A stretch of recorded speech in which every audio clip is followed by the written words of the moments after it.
Now we'll work with a Vernier caliper. The way this works is that there is again an upper and lower scale. Here this is the centimeters 0, 1, 2, 3 on this axis here. And then on the upper we have inches, which we're going to neglect for our use. And then this is the lower scale down here, 0, 1, 2, 3 up to 9. And then 0 again is the minor scale. When it's shut, the Vernier caliper isn't measuring anything, that is, then the zeros on the major and minor axes line up. So we can see that this 0 on the minor scale and this on the major scale, they line up quite well. And you'll notice nowhere else does that occur, that is the markings on the minor and major scale line up, except again at 0 here and there. We'll put our measurement object here between the teeth of the Vernier scale and we'll close it.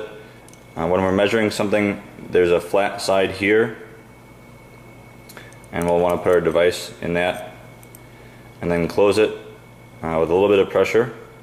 And then with that value, we're going to see what the measurement is.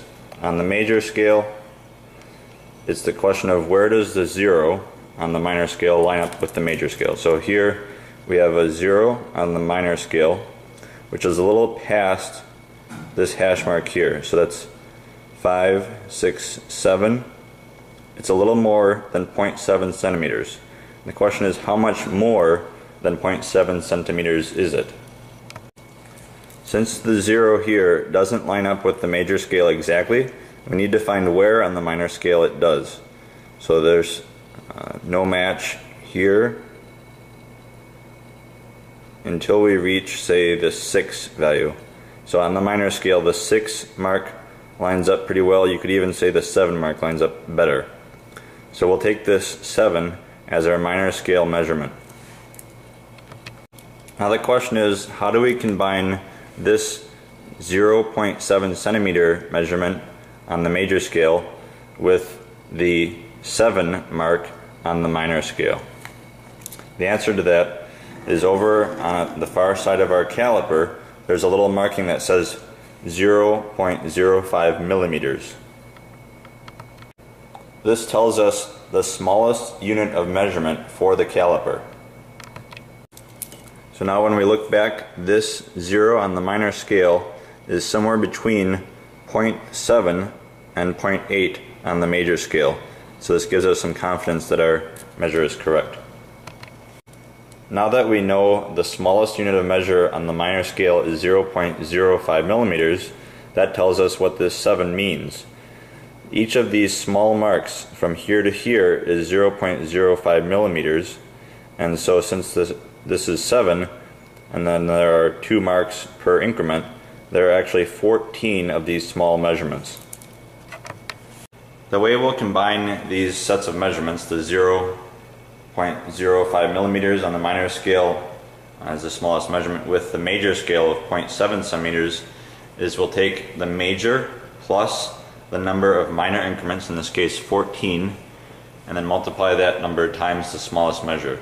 So what we get back after we convert to the correct units of centimeters, in this case, is 0.77 centimeters with an accuracy of plus or minus 0.005 centimeters. As a check, this makes sense because the value should be between 0.7 centimeters and 0.8 centimeters. And if we look back at our original measurement, we see that our 0 mark on the minor scale is close to the 0.8. So 0.77 centimeters makes sense. Now, as an example of what happens if our scale is slightly different, if we're using a different measure and we come up upon the case where the 0 on the minor scale lines up with an increment on the major scale. For instance, now I see that the 0 on the minor scale lines up very well with 1.7 on the major scale.